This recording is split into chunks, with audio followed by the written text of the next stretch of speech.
Irrational numbers. In the middle of the word here we have ratio. We know that ratio is another word for fraction, or it's another way of expressing a fraction. So to say that a number is irrational means that it cannot be expressed as a fraction. Irrational numbers cannot be expressed as fractions with an integer numerator and denominator.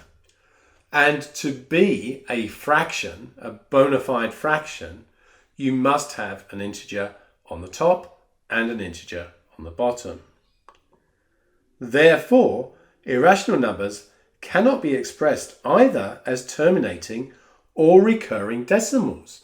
We know that both terminating and recurring decimals can be expressed as fractions.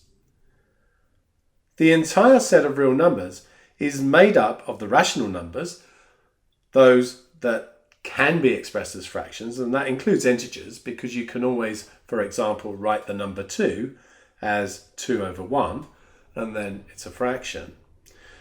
So the rational numbers are both the integers and the fractions, and the other thing that makes up the real numbers is the irrational numbers.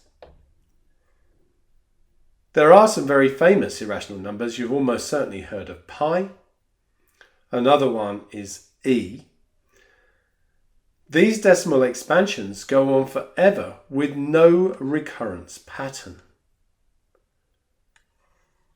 One group of irrational numbers you need to be aware of are the surds.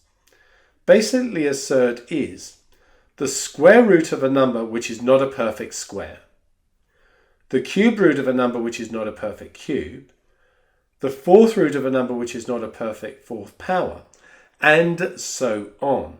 But usually at this level, we just focus on the square roots. Here's a list of the first 100 integers. The red ones are the perfect squares.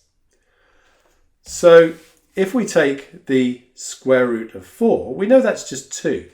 So if we square root a number that is a perfect square, we get a rational number. However, 5 is not a perfect square, so root 5 is irrational. It cannot be expressed as a fraction. So if we take the square roots of each number above, the red ones will lead us to rational numbers, as we looked at with the case of 4, and the rest will lead us to irrational numbers, as we considered with the root 5.